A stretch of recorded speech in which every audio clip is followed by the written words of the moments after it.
हमारे जीवन में कई बार ऐसा होता है कि हम सब बोर हो जाते हैं और तब हम दोस्तों से कहते हैं, आज मेरा मन नहीं लग रहा। यहां एक और कारण भी हो सकता है, जो है आपकी बहुत ज्यादा चिंता करना किसी चीज के बारे में। एक बात यह है कि हमने कभी यह नहीं सोचा है, जब हमें कोई काम नहीं लगता तो हमें वो सब चीजें अच्छा लगती हैं जो हमने पहले कभी नहीं की होती। इसका मतलब यह है कि हमें नए काम करने का प्रयास करना चाहिए। यह जीवन है जिसमें सुख और दुख एक साथ होते हैं। हमें हार नहीं मानना चाहिए। हम सबका मन बहुत ही चंचल होता है और इसे कंट्रोल करना मुश्किल होता है। हमें अपने मन को कंट्रोल करने का प्रयास करना चाहिए। जिस दिन हम इस बात को समझ जाते हैं, उस दिन हम शांति से रह सकते हैं। हमें हमेशा कुछ नया करने का प्रयास करना चाहिए, तभी हमारा मन हमेशा खुश रहेगा। वो चीजें जो हमारे मन को दुखद लगती हैं, उन्हें हमें भूल जाना बेहतर होता है। इंसान की सबसे बड़ी ताकत होती है उसकी हिम्मत, और जिस दिन वह अपनी हिम्मत हार जाता है, वह उसी समय हार जाता है। इसलिए हम सब लोगों को अपने आप पर भरोसा रखना चाहिए, तभी हम सब लोग सफल हो पाएंगे और अपने मन को काबू में ला सकेंगे। दोस्तों, इसको गहराई से समझने के लिए आज मैं आपको गौतम बुद्ध की एक कहानी सुनाता हूं। कहानी को ध्यानपूर्वक सुनिए। बहुत समय पहले की बात है। एक बार गौतम बुद्ध जंगल के रास्ते होते हुए भिक्षाटन के लिए जा रहे थे। तभी उन्होंने देखा कि एक पहाड़ के चट्टान पर एक युवक बैठा रो रहा था। उसे रोता देख बुद्ध उस युवक के पास गए और बोला, क्या यहां से कूदकर आत्महत्या करना चाहते हो?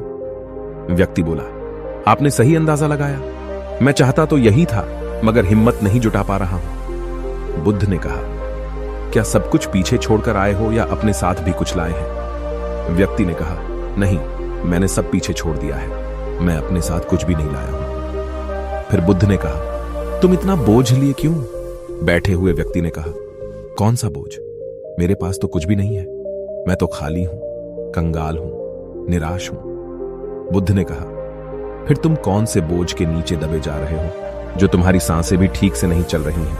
तुम आत्महत्या करना चाहते हो और रो भी रहे हो। खाली इंसान तो ऐसे नहीं होता जो कंगाल हो गया है। उसे क्या डर? अपने अंदर में झांको और देखो कि तुमने कितना बोझ उठाया है, कितना कुछ तुम अपने सर पर ओढ़ रहे हो। इसे उतार कर रख दो, थोड़ा हल्का हो जाओ।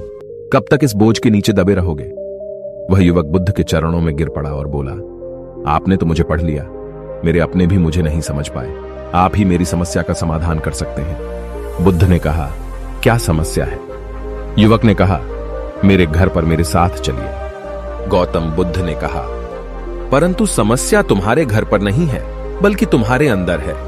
जब तक तुम अपने अंदर में समस्या का समाधान नहीं करोगे, तब तक तुम्हें हर जगह समस्याएं ही नजर आएंगी। और अगर यहां इस चट्टान पर समस्या नहीं है, तो फिर तुम यहां आत्महत्या करने की क्यों सोच रहे हो? क्योंकि तुमने तो घर छोड़ दिया है, समस्या भी छूट गई है। फिर तुम इतने परेशान क्यों हो? व्यक्ति बोला, आप सही कहते हैं, मैं आपकी बात समझ रहा हूं। मैंने व्यापार करने के लिए अपने परिवार से पैसे लिए थे, लेकिन मेरा व्यापार चल नहीं रहा। मेरे परिवार वालों ने मेरे साथ इसका समर्थन किया, लेकिन धीरे धीरे जैसे जैसे मेरा व्यापार नुकसान उठाने लगा, मेरे परिवार वाले भी मुझसे दूर हो गए। मैं सब कुछ उनके लिए कर रहा था, लेकिन वह मुझे अब इन सब का जिम्मेदार ठहराते हैं। मुझे भी लगता है कि मैंने उन सब के साथ गलत किया। मेरा एक मित्र है, वह भी व्यापार आरंभ किया था।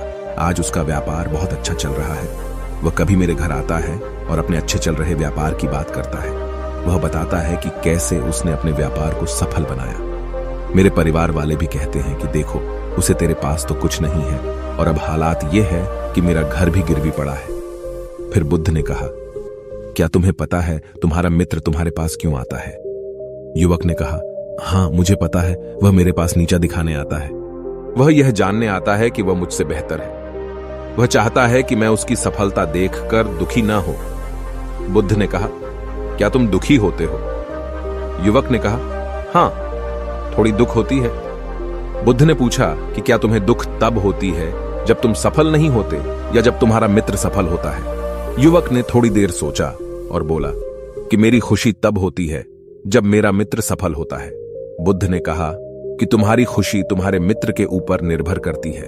तुम्हारा मित्र चाहे तो तुम्हें खुशी दे सकता है और चाहे तो दुखी कर सकता है। तुम अब अपने कामों से कुछ नहीं कर सकते हो, क्योंकि तुम्हारी खुशियां और तुम्हारा दुख दूसरों के व्यवहार से आते हैं।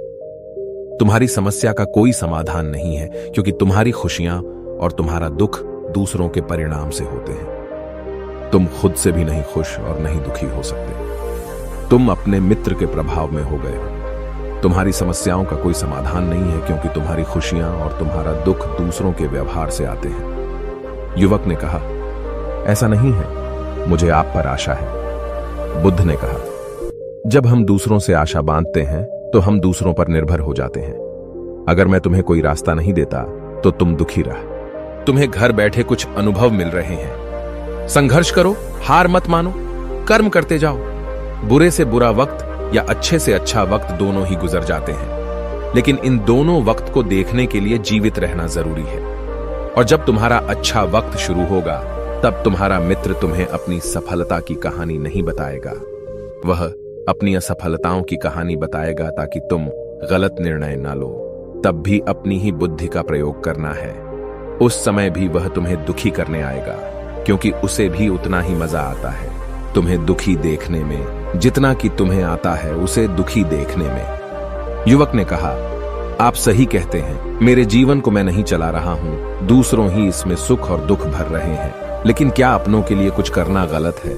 मैं अपने परिवार के लिए अच्छा करना चाहता था, लेकिन वह परिवार ही अब मेरे साथ नहीं है। बुद्ध ने कहा, तुम भलाई चाहते हो। वास्तव में इस दुनिया में सभी लोग भलाई होना ही चाहते हैं। वे चाहते हैं कि हम कुछ करें तो लोग उसकी प्रशंसा करें। प्रशंसा न होने पर हम दुखी हो जाते हैं। हमें लगता है कि सब मतलबी हैं। लेकिन अगर तुम किसी को अपना परिवार मानते हो और उसके लिए कुछ करना भी चाहते हो, तो तुम्हें ऐसा क्यों लगता है कि तुम दूसरों के लिए कर रहे हो? तुम अपने लिए ही कर रहे हो। अगर तुम्हें लगा कि तुम दूसरों के लिए कर रहे हो तो तुम दुखी हो। अब मैं अपनी किस्मत अपने हाथ में लेऊंगा। अब चाहे यह अच्छा हो या खराब, मैं हार नहीं मानूंगा। गुरुवर, क्या आप मुझे कुछ दे सकते हैं? जब मेरे जीवन का सबसे बुरा समय आए तो क्या आप मेरे साथ रह सकते हैं? गौतम बुद्ध मुस्कुराए और कहा, यह छोटा सा डिब्बा मैं तुझे देता हूं। इसे हमेशा अपने पास रखना। इसमें एक ऐसा रहस्य छिपा है जो तुझे सबसे बड़े दुख से बाहर निकाल सकता है। लेकिन इसे तभी खोलना जब तुझे लगे कि सब बेकार है। मेरे बोल भी बेकार हैं, यह दुनिया भी बेकार है, यहां रहना भी बेकार है। वह युवक उस डिब्बे को लेकर चला गया। उसने गौतम बुद्ध की बातों को प्राप्त किया और व्यापार करना शुरू किया। उसका व्यापार अच्छी तरह चला। उसका जीवन भी अच्छा बीत रहा था। परिवार वाले भी उसके साथ आ गए थे। अब वह जो कुछ भी कर रहा था, सब अपने लिए ही कर रहा था। भूतकाल की चिंता भी वह छोड़ चुका था। भविष्य की चिंता भी वह नहीं करता था। वर्तमान को सुधारने में लगा रहता था। लेकिन वक्त बदलता है। अच्छा समय हमेशा नहीं रहता, बुरा समय हमेशा नहीं रहता। उसका अच्छा समय भी समाप्त हो गया। उसके राज्य पर किसी राजा ने आक्रमण किया। उसका घर तबाह हो गया, व्यापार तबाह हो गया। उसको अपने परिवार के साथ वहां से भागना पड़ा। उसके पास खाने के लिए पैसे भी नहीं थे। भूख से उसके माता पिता की मौके पर हो गई। वह अपनी पत्नी, एक छोटे भाई और 2 बच्चों के साथ यहां वहां भटक रहा था। उसके बच्चे बीमार थे। उसको पैसे की आवश्यकता थी, लेकिन उसके पास कुछ भी नहीं था। तब उसे लगा कि सब व्यर्थ है। उसका जीवन व्यर्थ है। इस पृथ्वी पर सब कुछ व्यर्थ है। सब बातें जो गौतम बुद्ध ने कही थी, सब व्यर्थ है। किसी चीज का कोई मतलब नहीं है। अंततः जीवन समाप्त होता है, तो फिर जीवित रहकर क्या फायदा? जब वह यह सब सोच रहा था, तब उसकी नजर उस छोटे डिब्बे पर पड़ी जो उसको गौतम बुद्ध ने दिया था। उसने उसे खोला। उसमें एक पर्ची थी जिस पर कुछ लिखा था। उसने उसे पढ़ा और जोर से हंसने लगा। उस पर्ची पर लिखा था कि यह वक्त भी गुजर जाएगा।